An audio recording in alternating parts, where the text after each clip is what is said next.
convidá-los, irmãos, a abrir a palavra de Deus em Mateus, no Evangelho segundo escreveu Mateus, no capítulo de número 16. Todos nós conhecemos o que será lido aqui hoje. Todos nós conhecemos bem essa palavra. No entanto, durante essa semana, em uma das minhas devocionais, eu lia essa palavra e o Senhor falou comigo. Eu fiz aqui uma anotação em inglês, porque eu acho que eu estava lendo a Bíblia em inglês. Aí o cérebro trabalha junto. Então eu vou seguir a minha anotação aqui, mas eu quero que você seja edificado nessa manhã, assim como a minha vida. Em Mateus 16, do versículo 13 em diante, Mateus 16, versículo 13, diz assim: E chegando Jesus às partes de Cesareia de Filipe, interrogou os seus discípulos, dizendo: Quem dizem os homens ser o Filho do Homem? E eles disseram: uns João Batista, outros Elias e outros Jeremias, ou um dos profetas. Disse-lhes ele: E vós, quem dizeis que eu sou? E Simão Pedro, respondendo, disse: Tu és o Cristo, o Filho do Deus vivo. E Jesus respondendo, disse-lhe: Bem-aventurado és tu, Simão Bar-Jonas, porque não foi carne e sangue que te revelou, mas meu Pai que está nos céus. Pois também eu te digo que tu és Pedro, e sobre esta pedra edificarei a minha igreja, e as portas do inferno não prevalecerão contra ela. E eu te darei as chaves do reino dos céus, e tudo que ligares na terra será ligado nos céus, e tudo que desligares na terra será desligado nos céus. Então mandou aos seus discípulos que a ninguém dissessem que ele era o Cristo. Desde então, começou Jesus a mostrar aos seus discípulos que convinha ir a Jerusalém e padecer muito dos anciãos e dos principais dos sacerdotes e dos escribas, e ser morto e ressuscitar ao terceiro dia. Pedro, tomando-o de parte, começou a repreendê-lo, dizendo: Senhor, tem compaixão de ti, de modo nenhum te acontecerá isso. Ele, porém, voltando-se, disse a Pedro: Para trás de mim, Satanás, que me serves de escândalo, porque não compreendes as coisas que são de Deus, mas só as que são dos homens. Amém? Eu acho que eu ainda tenho som aqui. Bom, todos nós conhecemos essa parte da vida de Jesus e de Pedro. Pedro sempre foi um homem ousado, sempre foi um homem de muita coragem, aparentemente. Ele era bem rústico, até bem rude, mas Jesus o escolheu porque Jesus iria usar isso no futuro. Nós vamos ver o que nós chamamos de confissão de Pedro, quando Jesus chama os seus discípulos e começa a dizer: o que vocês ouvem por aí? O que os filhos dos homens, o que as pessoas, os homens dizem ser o Filho do Homem? Quem eles pensam que eu sou? E os discípulos começaram a dizer: olha, alguns dizem que o Senhor é João Batista. Outros dizem que o Senhor talvez seja Elias, ou Jeremias, ou qualquer outro dos profetas, porque o conteúdo da palavra de Jesus era bem semelhante. Jesus, apesar dos profetas falarem um pouquinho mais duro do que Jesus falou, o conteúdo da sua palavra, apesar da forma ser diferente, o conteúdo era o mesmo: arrependei-vos. Era isso, foi isso que Jesus veio pregando. Jesus veio pregando o reino de Deus, Jesus veio pregando transformação, pregando salvação, destruindo a condenação, as obras de Satanás, curando, salvando, e ele estava, na verdade, ele já tinha um plano traçado para chegar onde ele queria que os discípulos chegassem. E aí ele vira para eles de supetão, porque parecia até uma fofoca, Jesus dando corda para a fofoca. E aí, o que eles estão falando de mim? Como talvez eles tenham pensado assim: Jesus está querendo saber o quão popular ele é. Mas Jesus vira para eles e diz assim: e vós? quem dizeis vós que eu sou? Eu acho que os discípulos levaram um susto, porque só Pedro, que era mais saído um pouquinho, logo disse: tu és o Cristo, o Filho do Deus vivo. E aí Jesus faz aquela declaração que todo mundo conhece e diz: bem disseste e bem-aventurado és tu, Simão, porque não foi a carne, não foi a sua inteligência que te revelou, mas foi o Pai que está no céu. E ele diz: pois também eu te digo que tu és Pedro, e sobre esta pedra, não a pedra Pedro, porque aqui existe uma confusão muito grande. Eu quero rapidamente só tirar, se alguém ainda não lembra, não sabe disso, ou não se lembra disso, aqui ele está falando não de Pedro, ele está dizendo: porque tu também és Pedro, e sobre essa pedra, sobre essa revelação que tu tens, que eu sou o Messias, porque ninguém via ele como Messias. Então ele diz: sobre esta revelação que você teve agora, de que eu sou o Messias, eu edificarei a minha igreja. E aí ele dá ali aquela palavra que as portas do inferno não prevalecerão, tal. Mas muito interessante que ele começa então a descrever para os seus discípulos o que ele havia de passar. Ele começa a dizer: olha, nós vamos agora para Jerusalém. Lá eu vou enfrentar algumas coisas que talvez vocês ainda não estejam preparados para ver. Ou talvez vocês não saibam que é assim. Porque talvez vocês ainda não se deram conta do coração do ser humano. E ele começa a falar para eles o que aconteceria. Olha, lá eu vou ser colocado na frente dos anciãos, dos principais. Eu vou ser julgado pela religião. E lá eu vou ser crucificado. E eu vou morrer. Só que no terceiro dia eu vou ressuscitar. E ele contando essa história, contando o que haveria de acontecer, eu fico olhando, fico pensando na minha cabeça, Pedro pegando ele assim: Jesus, vem cá. Para, Jesus. Que história besta que é essa? Que papo furado que é esse, Jesus? Para de falar isso. Tenha dó de si mesmo. Tenha compaixão de si. Jesus, o Senhor é Deus. Tenha compaixão de si mesmo. Que negócio de morrer, crucificar. Para com essa história, Jesus.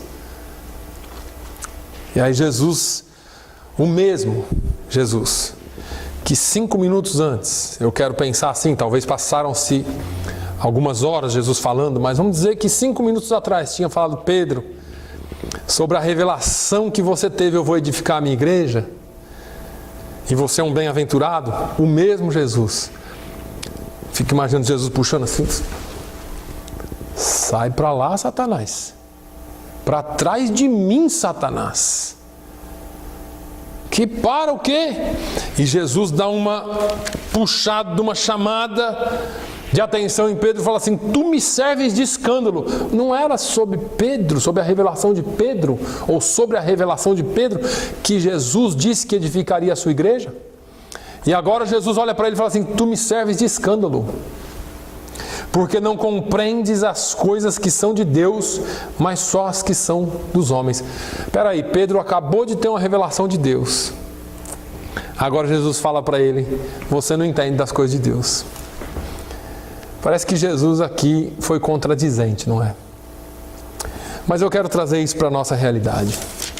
Eu quero falar um pouquinho nessa manhã sobre a realidade da igreja de Jesus. Todos nós já ouvimos essa palavra algumas vezes. A minha maior preocupação nos dias atuais, e hoje eu tive a oportunidade de falar um pouquinho, mas parece que o meu inglês estava meio travado, ou minha boca, ou meu cérebro, alguma coisa, ou então a minha cachoeira de informações que meu cérebro fica produzindo para eu falar, e a minha briga para não falar, porque eu não quero ser desrespeitoso, mas Deus vai abrindo as oportunidades. Mas a forma que eu tenho pensado, a forma como eu tenho tentado tratar as coisas de Deus. E eu sei que com todas as minhas falhas, com todas as coisas que a gente vive, mas eu me incomodo um pouco com a forma como a igreja vive. E eu me incluo. Eu me incluo e eu me incomodo com essa forma que a igreja vive, porque nós somos crentes. Porque nós somos chamados cristãos, porque nós dizemos um dia que entregamos a nossa vida a Jesus e aceitamos tê-lo como Senhor e Salvador da nossa vida. Por esse motivo de termos Jesus como Senhor e Salvador da nossa vida, nós nos denominamos cristãos. Alguém nos chama de cristãos. E assim, significa que nós somos, quando a palavra cristão foi usada pela primeira vez na igreja, ou em Antioquia, eles queriam dizer, olha, aqueles são ao inverso do que a gente pensa que é um cristão grande, um Cristo grande, cristão, né? O português dá essa visão do ão para nós. Mas eles são pequenos cristos, ou seguidores de Cristo. Essa é a tradução exata da palavra cristão. Pequenos cristos, seguidores de Cristo. E nós somos cristãos, nós somos esses que são chamados de cristãos, que nos autodenominamos igreja, ou somos a igreja do Senhor. E me perdoem aqui eu falar isso porque vocês vão entender. Nós somos aqueles que estamos aos domingos na igreja, às quartas-feiras, alguns nas quintas, outros todo dia, e assim por diante. E aí vem a palavra de Deus, ou Jesus perguntando, quem dizem os homens que eu sou? O Senhor é o Cristo. Então nós temos a revelação, porque já foi revelado aqui. Agora Jesus volta para nós e nos pergunta, quem vocês dizem que eu sou? E nós declaramos Jesus como Cristo. Nós declaramos Jesus como Cristo. Então nós somos cristãos e deveríamos, ou somos seguidores dele. A posição e a questão que eu entro aqui é que, a despeito da nossa confissão, a despeito daquilo que nós falamos que somos, e a despeito daquilo que Jesus vem falando na sua palavra, sobre quem somos e sobre aquilo que nós passaremos ou aquilo que nós enfrentaríamos como cristãos, nós estamos quase como Pedro. Então hoje nós temos as mais variadas desculpas para o nosso evangelho. E eu vou explicar para vocês. E irmãos, não me tenham por mal. Eu me incluo em cada palavra dessa pregação. Nós somos a geração de crentes mais tranquila da face da terra. Pense em crente tranquilo, irmão. Todos nós aqui temos o melhor. E eu não estou dizendo que você tem que ter o pior. Não entenda o oposto. Só entenda só o que eu vou falar e não o que eu não vou falar. Todos nós temos o melhor. Todos nós temos as nossas coisas, os nossos trabalhos, as nossas formas de vida. No entanto, quando chega na parte de eu preciso ir para Jerusalém, eu preciso padecer, eu preciso passar por tribulações, eu preciso enfrentar problemas, parece que essa parte do evangelho não se encaixa muito bem com a gente. Parece que nessa hora, nesse pedaço do evangelho aí, que a gente lê e passa por cima, parece que ele não se encaixa muito bem.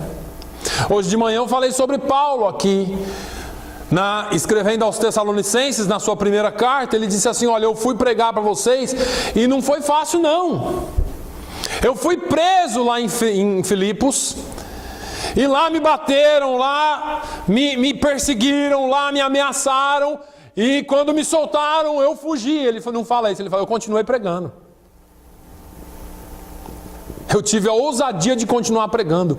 Agora, quando eu fui pregar para vocês em Tessalônica, ele diz, eu enfrentei conflitos. Eu fui ameaçado. Ele ficou em Tessalônica 3 semanas apenas e teve que sair. E depois ele escreve para eles dizendo isso: olha, eu fui ameaçado, mas no entanto, eu preguei mesmo diante de conflitos e ameaças. Onde que eu quero chegar aqui? Quando chega nessa parte do conflito, chega na parte da ameaça, da indisposição, talvez da cara feia, talvez do não gosto, talvez da separação, da exclusão, é a hora que a gente pega Jesus pelo braço. Jesus, vem cá. Para com isso, Jesus. Que história, que evangelho que é esse, Jesus? Esse negócio de ser perseguido, a gente tem que estar bem com todo mundo. O evangelho é para estar bem com todo mundo. A gente tem que dar exemplo para todo mundo. A gente tem que ser bonzinho com todo mundo. Aí o evangelho é evangelho de amor, Jesus. É de aceitação. Nós temos que aceitar tudo. Quem vai separar joio e trigo depois é Deus mesmo. A gente não tem que se preocupar com nada, Jesus. Para com esse negócio de perseguição. Pô, Jesus, não é assim não. Nós estamos no século 21. As coisas evoluíram, Jesus. Os Pedros de hoje, pegando Jesus pelo braço e puxando de lado assim. Para com esse negócio de perseguição. Que a igreja tem que aceitar tudo. A igreja tem que ficar numa boa. Se a gente for amigo de todo mundo, não vai ter perseguição, Jesus. Se a gente for amigo, se a gente aceitar as coisas que estão impondo sobre nós não vamos ter problema. A igreja não vai ter problema nunca. Não importa esse negócio de qualquer coisa que aconteça, das ideologias, das formas de pensamento, das filosofias, aceita isso, aceita aquilo, isso agora é assim, aquilo... Não tem nada disso aí não, Jesus. O negócio é ser amigo de todo mundo. Tenha piedade da tua igreja, Jesus. Nós precisamos ser amigos de todo mundo, Jesus.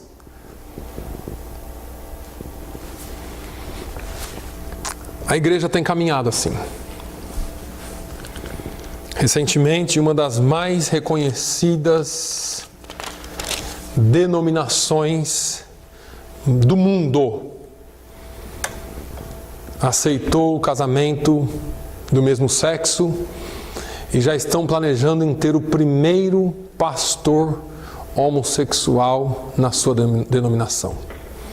Uma das denominações que mais evangelizou e que mais ensinou a palavra com responsabilidade, hoje abriu as portas para a exceção. Irmãos, eu prego aqui, vós sois minhas testemunhas e Deus também, que nós devemos amar a todos. Todos devem ser amados, todos devem ser acolhidos na casa de Deus. Mas para fazer parte da família de Deus depende de transformação. E transformação depende de uma palavrinha que Jesus falou, eu citei de manhã aqui e cito quase todos os domingos. Se alguém quiser vir após mim. Jesus não força ninguém a segui-lo. Jesus diz, você quer vir após mim? Se você disser quero, ele fala, primeiro passo, negue-se a si mesmo. O fato é que nós queremos seguir a Jesus e fazermos muitas concessões para o mundo. Muitas concessões para o eu, porque eu não quero passar por isso, Jesus. Porque eu não quero sofrer nenhuma perseguição no trabalho, porque eu sou crente verdadeiro. E eu não estou falando para você ir trabalhar e ficar pregando, não, irmão. Eu estou falando para você ir trabalhar e trabalhar mesmo. Porque sabe onde que você vai sofrer perseguição? É quando está você e seus 2 ou 3 companheiros e o patrão não está.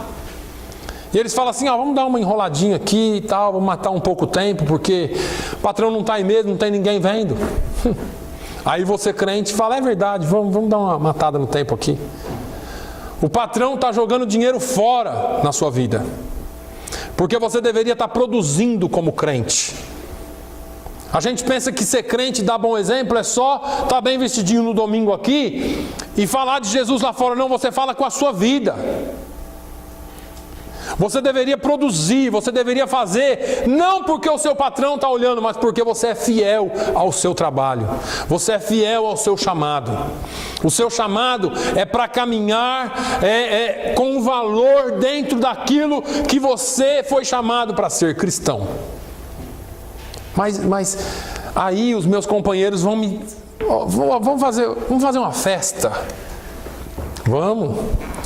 Aí você vai para a festa. Você começou a trabalhar lá agora, já tem uma festa e você vai para a festa. A primeira coisa que você chega em festa, o que eles te oferecem? Bebida. Pros do mundo não, mas para você é a primeira coisa que eles oferecem. Só uma cervejinha, rapaz. Qual que é o problema? Toma aí, só uma. E você fala assim, não, obrigado, eu vou tomar uma Coca-Cola. Não, rapaz, vem beber com a gente aqui. Aí te abraça, né? Aí você fala assim, não, eu sou crente. Ah, mas não tem nada a ver esse negócio não. Toma aí só um negocinho, vai aí, seu pastor nem vai ficar sabendo. E aí você resiste e diz, não, eu vou tomar Coca-Cola, estou tudo bem. Você não vai ser mais convidado para essa festa. E aí você começa a se sentir sozinho, porque você diz, eu estou sendo perseguido, eu estou sendo isso. Mas não foi isso que o Evangelho disse? Eu já falei para os irmãos aqui às quartas-feiras, e eu não quero ser radical nisso e nem quero que você entenda isso errado, mas se nós ignorássemos o restante da Bíblia e seguíssemos só o Sermão do Monte, talvez a gente fosse mais crente do que nós somos. Só que deixa eu te falar, você teria mais problemas do que você tem. Aí você pergunta para mim assim, pastor, então ser cristão é causar problema? Não, não é causar problema. Ser cristão é ser sal da terra e luz do mundo. Porque se você for igual todos são, você não se distingue por ser cristão. Se você fizer o que todo mundo faz, você não se distingue por ser cristão. Jesus, Jesus, é só um negocinho. Tenha piedade de ti, Jesus. Ontem nós estivemos lá nessa reunião de pastores e de obreiros.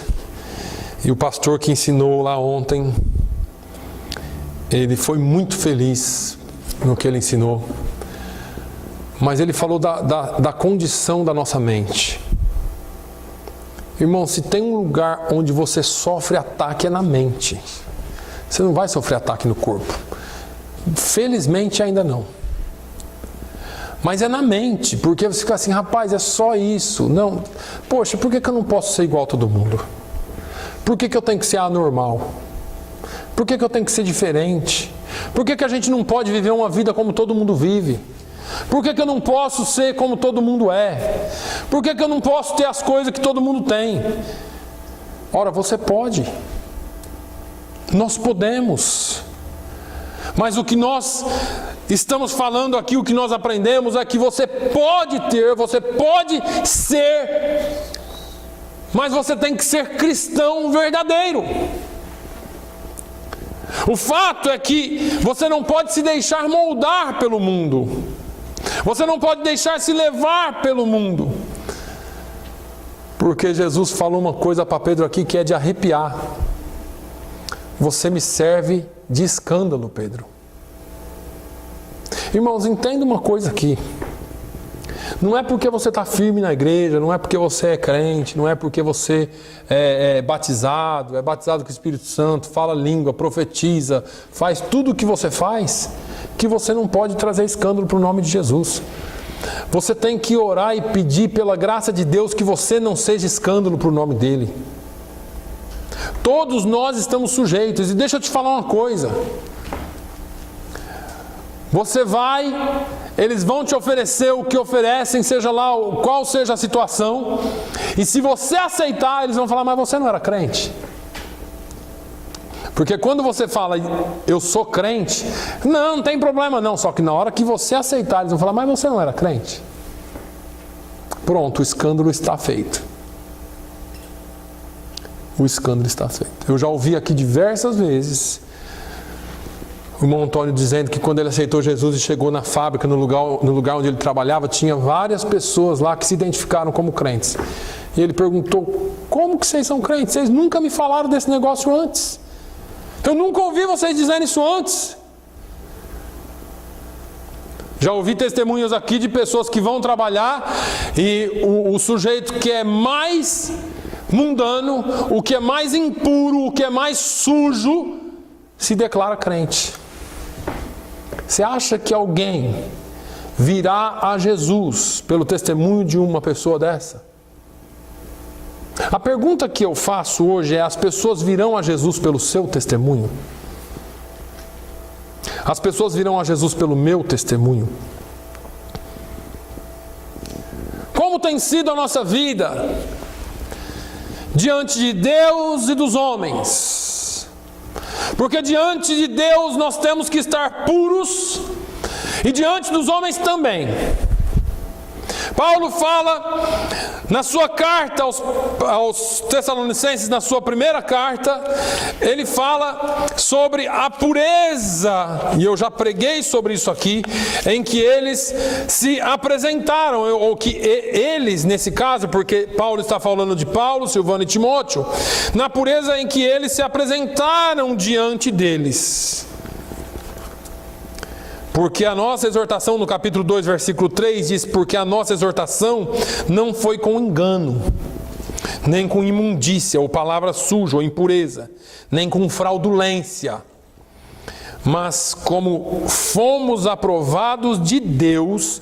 E aqui, para um pouquinho aí, porque ser aprovado por Deus é a palavra-chave.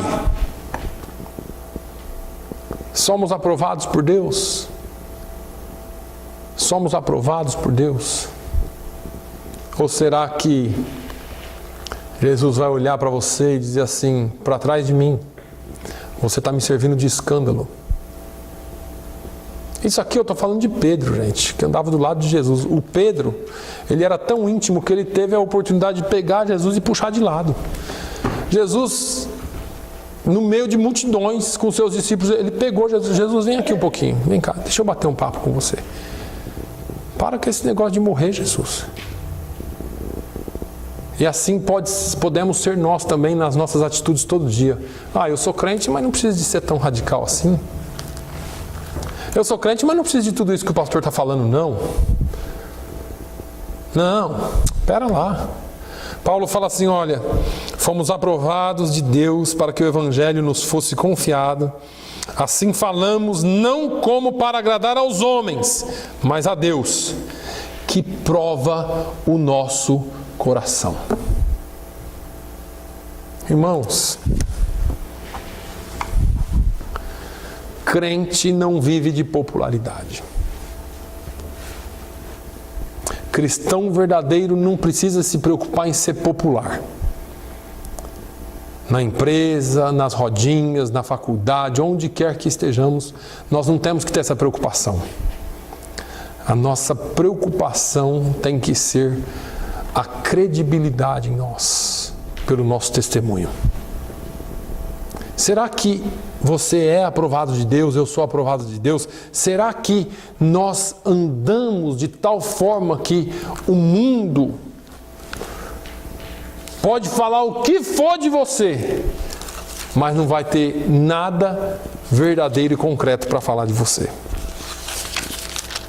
Como alguém diz: me chamem do que quiserem, porque não podem me chamar de ladrão. E a verdade é essa. Muitas vezes eles vão inventar coisas de nós. Não, aquele ali é muito antissocial. Aquele ali é isso, aquela ali é aquilo. Mas eles não podem te chamar de pecador como eles são. Eles sabem, o seu testemunho mostra, revela as obras deles. Agora, eu já falei sobre isso aqui, em 1 Tessalonicenses 2:10, Paulo fala assim: olha, vós e Deus sois minhas testemunhas, de quão justa, santa e irrepreensivelmente nos ouvemos para convosco os crentes, os que crês. A questão de Pedro aqui é a mesma. Jesus conhecia o coração dele. Jesus sabia quem é que estava trabalhando no coração dele. Irmãos, eu não sei se eu consigo transmitir tudo aquilo que eu quero, mas entenda uma coisa, quando você entra nessas questões de será, por que é que eu não posso, por que isso aí, meu irmão, vai para a palavra de Deus. Vai para a palavra de Deus. Porque o prazer momentâneo é uma coisa, mas a alegria da salvação é algo eterno, é algo que vai ficar para sempre. Não perca. Não perca. Pedro era o discípulo que estava do lado de Jesus, andava com Jesus, tinha visto milagres acontecendo, sabia que ele era o Filho de Deus. Mesmo sabendo que ele era o Cristo, que ele ia ressuscitar, Pedro ainda tentou parar a obra salvadora de Jesus. Mostra aqui uma outra coisa importantíssima. Você que é crente, eu que sou crente, que não se preocupa em falar de Jesus para os outros, você está agindo exatamente como Pedro. Pedro falou assim: se Jesus morrer, o que vai ser de mim? Como que vai ficar a minha vida? E o meu negócio, eu deixei tudo agora, eu estou do lado dele agora, se ele morrer, o que vai acontecer comigo?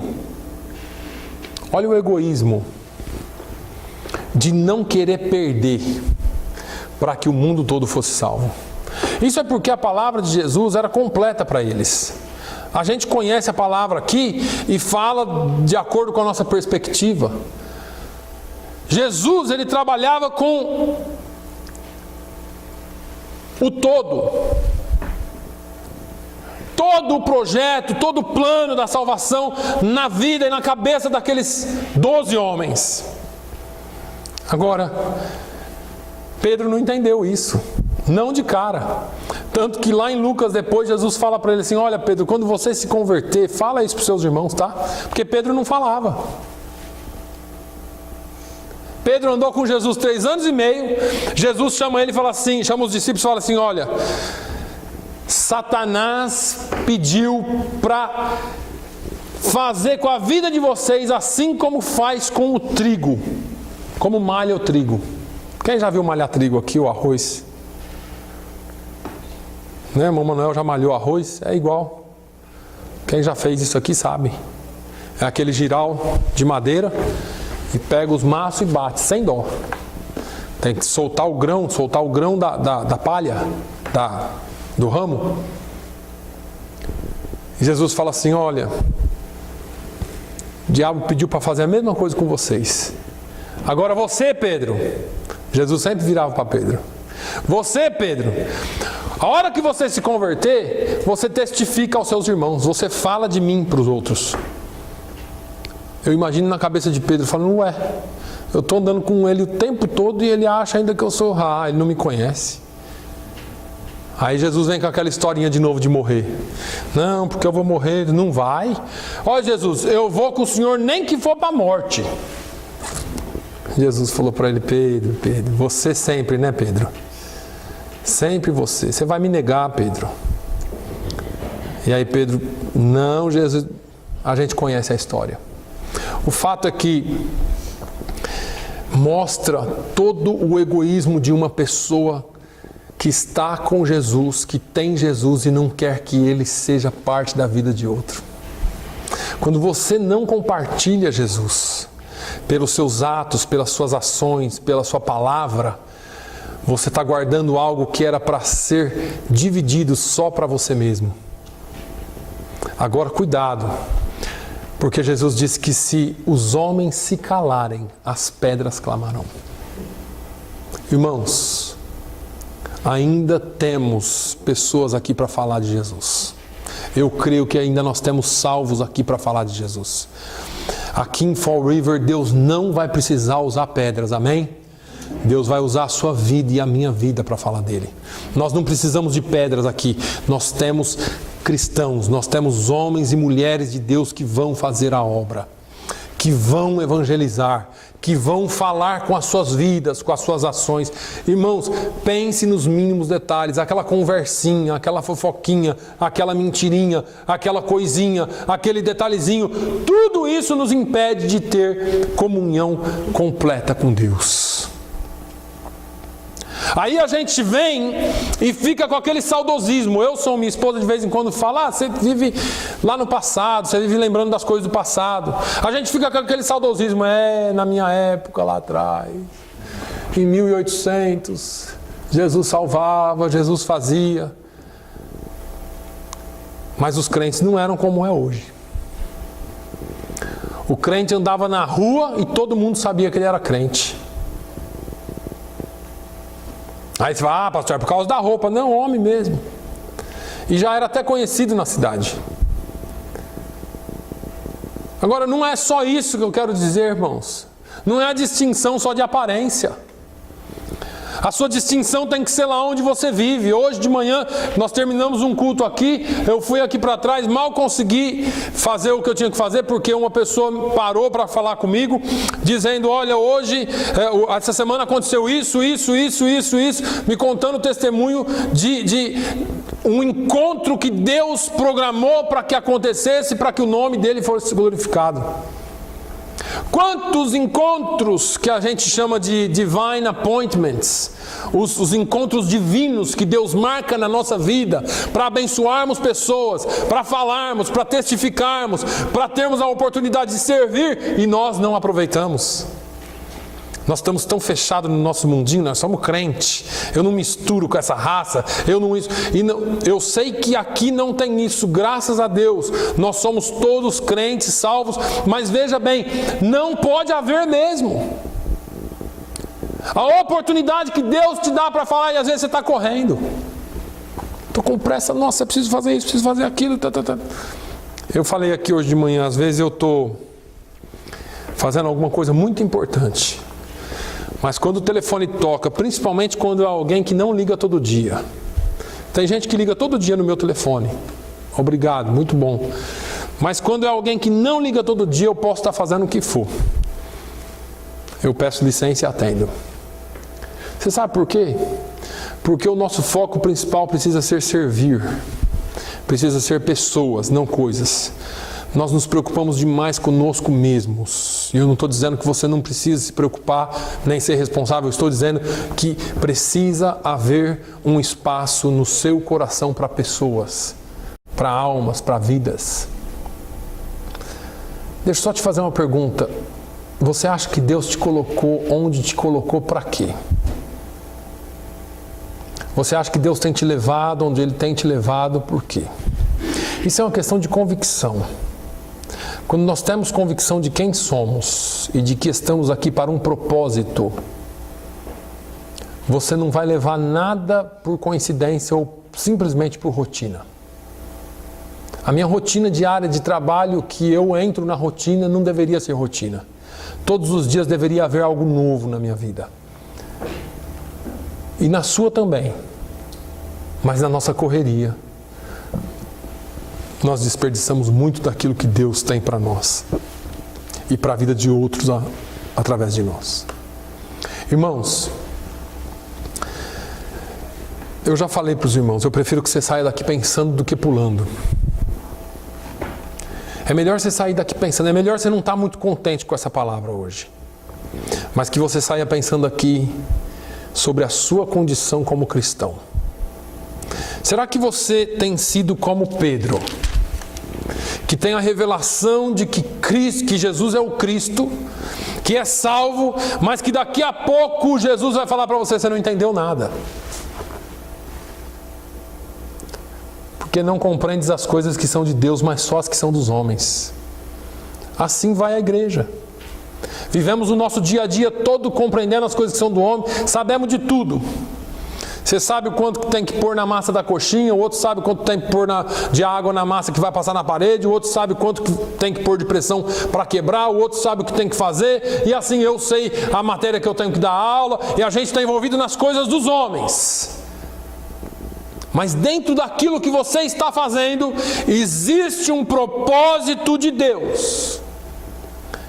Você precisa compreender as coisas que são de Deus dentro daquilo que você faz aqui na terra, porque Deus te colocou aqui. Eu vou ser um pouquinho mais radical. Se Ele não te quisesse aqui ainda, Ele já tinha te levado embora. Ninguém está aqui por coincidência ou passou do tempo. Você está aqui ainda porque Ele quer você aqui. Comece a se questionar se você está entendendo as coisas de Deus. E se você não está entendendo, você precisa começar a orar diferente.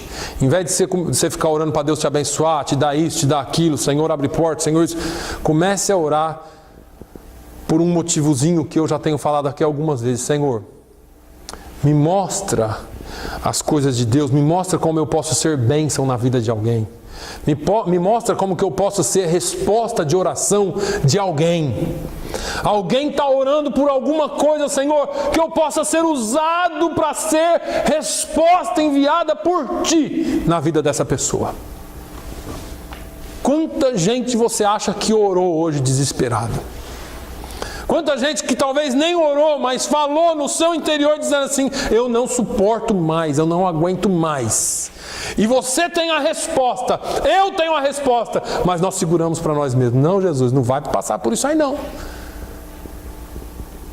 O Senhor está conclamando que eu e você deixemos a nossa rotina um pouquinho de lado. Continuemos trabalhando sim, fazendo sim, mas ao invés de ser só uma rotina na sua cabeça, eu tenho que levantar às 6, fazer isso, café, tal, aquele script de todo dia, que você comece a levantar a partir de hoje e dizer assim: Senhor, o que é que o Senhor tem para mim hoje? O que é que o Senhor pode usar a minha vida hoje para abençoar alguém? Onde é que eu posso ser luz na vida de alguém hoje? Onde é que eu posso ser sal na vida de alguém hoje para preservá-la? Quantas pessoas nós cruzamos pelas ruas? Quantas pessoas nós temos relacionamentos que estão passando por terríveis problemas e nós nunca sentimos, nunca vimos, nunca observamos, nunca nos deixamos ser usados por Deus por causa da nossa rotina do dia a dia. Pedro estava tão acostumado com a rotina de estar do lado de Jesus: faz um milagre aqui, cura um ali, expulsa um demônio ali, ora por alguém aqui, dá uma palavra ali, que ele não queria que aquilo acabasse nunca. Era a rotina. A nossa rotina toma conta da nossa vida. E deixa eu te dizer, quem tem que tomar conta da sua vida é Deus, não é a sua rotina.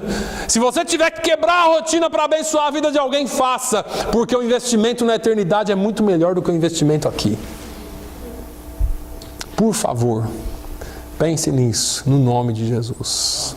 Amém? Pai, nós te louvamos, te adoramos e te agradecemos uma vez mais por tudo quanto o Senhor tem feito. Queremos te honrar pela tua palavra que nos ensina. E queremos te pedir, ó Deus, que o teu Espírito Santo, que é Deus em nós, possa nos levar a entender as coisas que são de Deus. Que nós tenhamos coragem de quebrar a rotina e abençoar vidas. Quebrar a rotina e responder ao seu divino chamado para os apontamentos divinos. Seja no mercado, seja no trabalho, seja em casa, seja onde for, pessoas que estão ansiosas por ouvir ou por ter uma resposta de Ti, ó Deus. Pessoas que clamaram pela manhã, pela madrugada, pedindo uma resposta, pedindo uma luz, pedindo um caminho, pedindo respostas para suas dúvidas da vida. Algumas até com intenção de dar cabo das suas vidas. Eu oro, Senhor, para que essa igreja seja uma igreja que influencie. Ainda que poucos aqui, Senhor, se cada um de nós entendermos as coisas de Deus, nós estaremos fazendo a Tua obra. Pai, ensina-nos a ser fiéis a Ti e ao Teu chamado, no nome de Jesus. Amém.